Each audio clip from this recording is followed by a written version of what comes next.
Welcome to PALS. In today's lecture, we will continue with our study on blood supply to upper limb. In our earlier lecture, we studied the axillary artery. Now today we'll look at the brachial artery.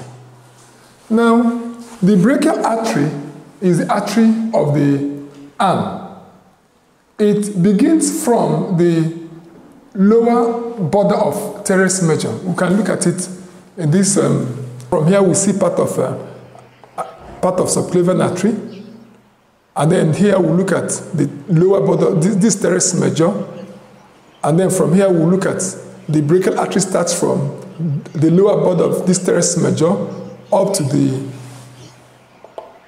elbow joint in the cubital fossa at the level of the neck of the radius.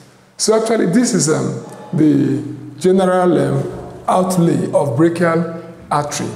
Now at this point of its termination, it actually divided into two branches. We will name them as we make progress in the lecture. So we'll continue with our basic introduction. Now we'll look at, we said it is the artery of the arm, and then for all its course, it actually runs a superficial course covered only by skin, deep and superficial fascia. So we'll look at the course of this artery. Now, for descriptive purpose, we will divide this artery into three parts. Now, in its first part, in its beginning, it started from the medial aspect of the arm. So its upper third is actually lies medial to the humerus. Now, the middle third, in its middle third, it actually lies anterior to the humerus, and in its lower third, it lies on the lateral aspect of humerus. So its upper third lies medial to humerus, middle third lies anterior to humerus, and then lower third lies on the lateral aspect of the humerus, close to the capitulum. We'll be looking at the anterior relation, posterior relation, and then medial and lateral relations. First, we'll start with the anterior relations. The anterior relations of this artery, as we noted earlier in our lecture, we said it actually runs a superficial course. So it's actually covered by only skin, superficial and deep fascia. But for that anterior relation, there are other structures that we can also bring up. We said skin and we said fascia. Now we have this M that we can also bring, and then we have, as part of the anterior relations, we will see on its upper part in the anterior relation, we will see the medial cutaneous nerve of the forearm. The medial cutaneous nerve of the forearm is a branch from the medial cord. So the next M we see here is the median nerve. The median nerve actually, for all its course, we see median nerve forming various relations, except in its posterior aspect. By the time we're talking about, but as we're talking about anterior, we're seeing median nerve. By the time we talk about lateral and medial relations, we'll still see median nerve forming part of its relation. So the median nerve also forms part of the anterior relation. That's the second M. Now the third M is actually towards its lower part, where we'll be seeing the bicipital aponeurosis of the biceps brachii tendon. There we'll see, as part of that relation, we'll also see the medial cubital vein. So the first M here that we see forming the relation is the medial cutaneous nerve of the forearm in the upper part. We are seeing the median nerve. We are also seeing the medial cubital vein at the lower part. Also, as part of the anterior structure, we will see, as we noted, we see the bicipital aponeurosis. Bicipital aponeurosis also forms part of the anterior relation. The next relation we will look at will be the posterior relation. Now, this structures are seen in the posterior relation. I'll also use another mnemonic, CBT, to also remind us. Now, some of these structures that form the posterior relation, we have the coracobrachialis. Coracobrachialis, the muscle runs partly on coracobrachialis, that's coracobrachialis. Now it also runs on brachialis. It also runs on the triceps brachii muscle. So these three muscles form the bed on which the brachial artery runs on. The coracobrachialis, the brachialis, and the triceps brachii muscle. We also see two additional structures in the posterior region. These structures are one, the radial nerve, and then we also know that running with the radial nerve is a branch of this artery, which is the profunda brachii artery. So forming part of it are radial nerve and profunda brachii artery, and both exit the anterior compartment to the posterior side of the humerus via a muscular space, intermuscular space, called the lower triangular space. The next relation we'll look at will be the lateral relation. Lateral relation.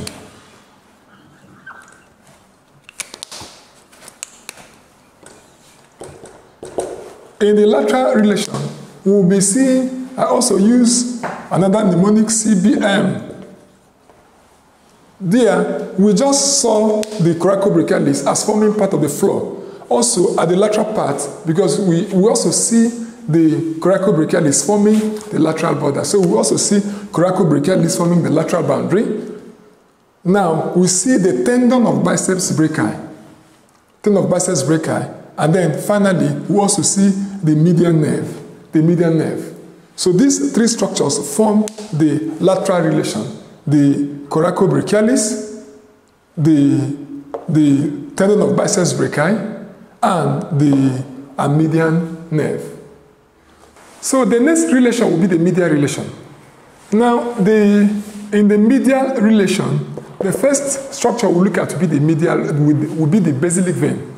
The basilic vein also continues proximally as the axillary vein. And if we can recall, the axillary vein was always on the medial aspect of axillary artery. So the same relationship is maintained here. So we have the basilic vein. The next structure we have will be the ulnar nerve. Ulnar nerve is also found forming the medial relation. And then the last structure we'll notice is the median nerve. So we have these two nerves, ulnar nerve and median nerve, and the basilic vein. That gives us BOM. If you can recall them, so as by way of summarizing the relations, we said in the anterior relation, we saw the MMM, that's the medial nerve of the arm, the median nerve, and then the medial cubital vein alongside the skin, superficial and deep fascia. We also looked at the posterior relation. We talked about CBT, coracobrachialis, the brachialis, and then the triceps brachii, alongside radial nerve and also a deep branch of the brachial artery, that's the profunda brachii.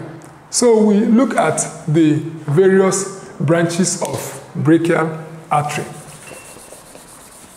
In the branches,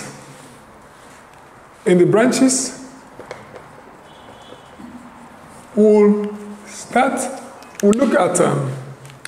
come to this diagram, the chart we already have here. So from what we have here, we can see this is a section of brachial artery. And then at this point, the first branch of brachial artery has already been given off. So we'll be seeing the first branch, which is the biggest branch, is the first and biggest branch, which is the profunda brachii artery. Profunda brachii artery is actually giving off from the posterior and medial aspect of the brachial artery. So this is the artery we said runs with the radial nerve, runs posteriorly through the lower triangular space along this border, this groove of the humerus, which is the radial groove. So this profunda brachial artery also gives some other branches that we will appreciate. It gives a branch that went up that continued as the ascending branch of the profunda brachii. That branch that went up will anastomose with a branch coming from posterior circumflex humeral artery. Now the next branch of profunda brachii will be the two branches that will eventually form part of elbow anastomosis.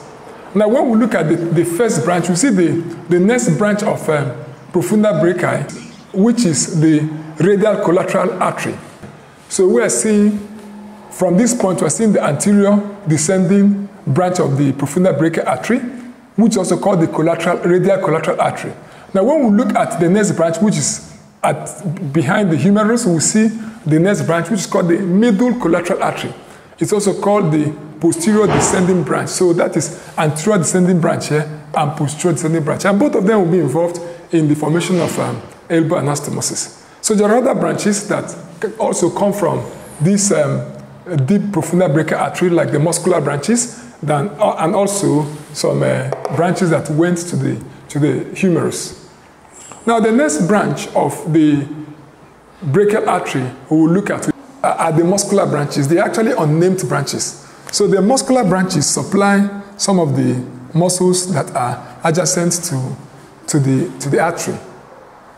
The next branch we'll look at will be the superior ulnar collateral artery. That is the branch we're seeing from this point. That's the branch we're seeing from this point. So this branch is coming from at about the middle of the shaft of humerus. So this branch will run down and then will also form part of the elbow anastomosis. Now the next branch also that we'll be looking at here will be the inferior ulnar collateral artery. Inferior ulnar collateral artery. That is the branch coming off from the lower aspect of the shaft. That's the branch coming off from this point. This branch will divide into two divisions, the anterior division of inferior ulnar collateral artery and the posterior division of ulnar collateral artery. Both branches will be involved in the formation of elbow anastomosis. So the fifth branch is the nutrient artery of the humerus. That is the nutrient artery. The nutrient artery of the humerus. It also comes from brachial artery. So we're looking at, now we'll get to the last branch of brachial artery, which is happening at the level of the elbow joint, inside the cubital fossa, at the level of the neck of the radius. There we see the brachial artery divided into its two terminal branches, one on the lateral side, the radial artery, and then one on the medial side, the ulnar artery. The radial and the ulnar arteries. Radial and ulnar arteries. Before we round off, we'll look at the applied anatomy as it relates to brachial artery. We notice that one, brachial artery pulsation is most effectively picked at the point of the elbow. And this point is at the point medial to the biceps brachii tendon. Then number two, when there is a need to compress brachial artery, the most effective point to compress brachial artery on the shaft of humerus is at the point, at the level of the insertion of coracobrachialis on the humerus. The compression done at this point is most effective. And then when that is done, we'll be able to arrest any hemorrhage distal to this point. Now finally, we could have fracture, supracondylar fracture of the humerus, which usually happens at this point. When this happens, we notice that the brachial artery is one of the structures that lie vulnerable. And if brachial artery is affected, it could lead to a condition known as Volkmann's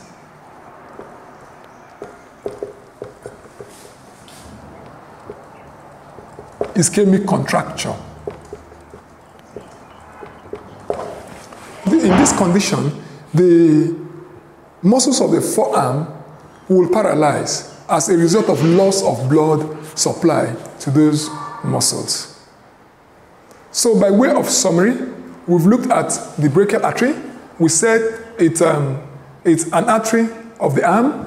It runs from the lower border of teres major to the level of the neck of radius. We said it runs superficially all through its courses, and we said it has two terminal branches, which are the radial and ulnar arteries. And we also said that this artery has so many other branches, which are the profunda brachii, the muscular branches, superior ulnar collateral, inferior ulnar collateral, and nutrient artery, and the two terminal branches, radial and ulnar arteries. Thank you very much.